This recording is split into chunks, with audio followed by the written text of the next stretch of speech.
जाबिर सिंह राजपूत बहुत बड़ा जागीरदार था।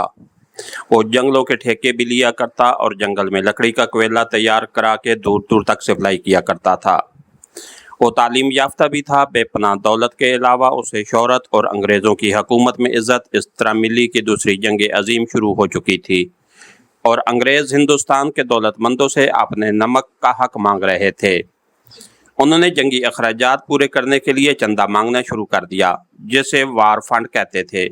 जाबिर सिंह, जो सिख नहीं बल्कि हिंदू राजपूत था, बाकायदगी से दिल खोलकर वार फंड में चंदा देने लगा।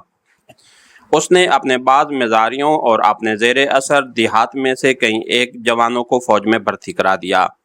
ये भी अंग्रेज़ों की एक ज़रूरत थी जो वो पूरी करता रहता था, मगर वो ये देखने के लिए जिंदा न रहा कि जंग में जीत अंग्रेज़ों की होती है या जर्मनों की। वो जंग के पहले साल मर गया।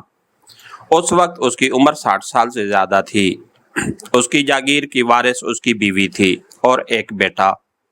उन दोनों ने वार फंड में चंदा नकद और अनाज की सूरत में जारी रखा और अंग्रेज़ों के मंजूर नज़र बने रहे। जाबिर सिंह को मरे अभी 2 साल पूरे नहीं हुए थे कि उसकी बीवी दिलजीत कुमारी कत्ल हो गई। मैंने तो इस जागीरदार उसकी बीवी का कभी नाम भी नहीं सुना था। मैं वारदात के मकाम से बहुत दूर हेडक्वार्टर में था। एक रोज़ मेरी और एक अंग्रेज़ इंस्पेक्टर डोबगन की अंग्रेज़ी डीएसपी जॉन रेडी के दफ्तर में तलबी हुई। एक ऐसी औरत कत्ल हो गई है जिसके ताआवन को हुकूमत बरतानिया फरामोश नहीं कर सकती। डीएसपी ने कहा, उसे कत्ल हुए 15 दिन गुजर गए हैं। मुतलका एसएचओ को अभी तक कोई सुराग नहीं मिला। तुम दोनों ये फाइल देख लो। मेरा ख्याल है कि मकतूला के लवाहिकीन और दीगर लोग एसएचओ के साथ तावन नहीं कर रहे। तुम्हें मालूम है कि जागीरदारों के घरों में कैसे कैसे पुरअसरार ड्रामे खेले जाते हैं। मुझे शक है कि मुतलका एसएचओ ऐसे ही ड्रामे में शामिल हो गया है या वो कुछ भी नहीं समझ सका। डीएसपी ने अंग्रेज इंस्पेक्टर डोबगन से मुखातिब होकर कहा, मुझे इस खानदान के साथ इसलिए दिलचस्पी है कि उसने हमारी हुकूमत की बहुत मदद की है। पीछे एक जवान बेटा रह गया है। मुझे उम्मीद है कि वो जंगी मदद जारी रखेगा। ये तुम्हारा फ़र्ज़ है कि कातिल को पकड़ो और उसे सज़ा दिलाओ, ताकि मरने वालों का बेटा ये ना समझे कि अंग्रेज़ों ने उसकी कोई मदद नहीं की। मैं और इंस्पेक्टर डोबगन उसी रोज़ 35 मील दूर मुतलका थाने को रवाना हो गए और वहाँ डाक बंगले में क़याम किया। एसएचओ को मिसल के साथ वहीं बुला लिया। उसने बताया कि मकतूला बहुत खूबसूरत औरत थी। उसकी उम्र 40 साल के करीब थी, लेकिन 25 साल से ज़्यादा की नहीं लगती थी। वो जाबिर सिंह की तीसरी बीवी थी। पहली 2 को उसने तलाक दे दी थी क्योंकि दोनों से औलाद नहीं हुई थी। मकतूला की उम्र 15-16 साल थी जब जाबिर सिंह ने उसके साथ शादी की थी। 1 साल बाद उसने एक लड़के को जन्म दिया। उसके बाद उसकी कोई औलाद ना हुई। मैंने ये बात ज़हन नशीन कर ली कि जब मकतूला की शादी जाबिर सिंह के साथ हुई उस वक्त उसकी उम्र 15-16 साल थी और जाबिर सिंह 40 साल का हो चुका था।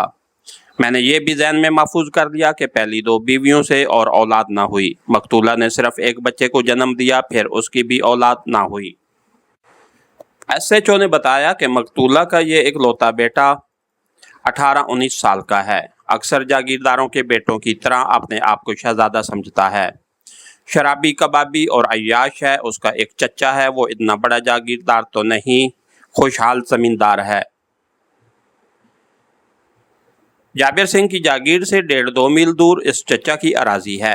कोई जायदाद का झगड़ा तो नहीं? इंस्पेक्टर डोबगन ने पूछा। नहीं, एसएचओ ने बताया। अगर कत्ल में उस शख्स चचा का हाथ होता तो उसका रवैया कुछ और होता। ये तो सुबह शाम मेरी जान को आया रहता है कि तफ्तीश तेज करो और कातिल को पकड़ो। मुझे शक है कि जाबिर सिंह का बेटा चूंकि ऐशो इशरत में पड़ा हुआ है, इसलिए उसका चचा उसका सरपरस्त बनकर जागीर पर कब्जा करना चाहता है।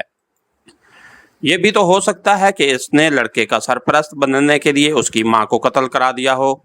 मैंने कहा, आपने इस पर गौर किया है? तफ्तीश की पैरवी में लड़का भी दिलचस्पी ले रहा होगा। दिलचस्पी उसका चचा ले रहा है, एसएचओ ने जवाब दिया। लड़के ने कभी इतनी दिलचस्पी का इजहार नहीं किया। जायदाद किसके नाम है? कुछ बेटे के नाम और कुछ मकतूला के नाम, उसने जवाब दिया। जाबिर सिंह का वसीयतनामा मौजूद है? इसके साथ ही हमारी आज के एपिसोड का इख्तिताम हुआ। कहानीकार चैनल को लाइक कीजिए, सब्सक्राइब कीजिए और बेल आइकन को प्रेस कर दीजिए ताकि हर आने वाली नई वीडियो आप तक बर वक्त पहुंच सके। शुक्रिया।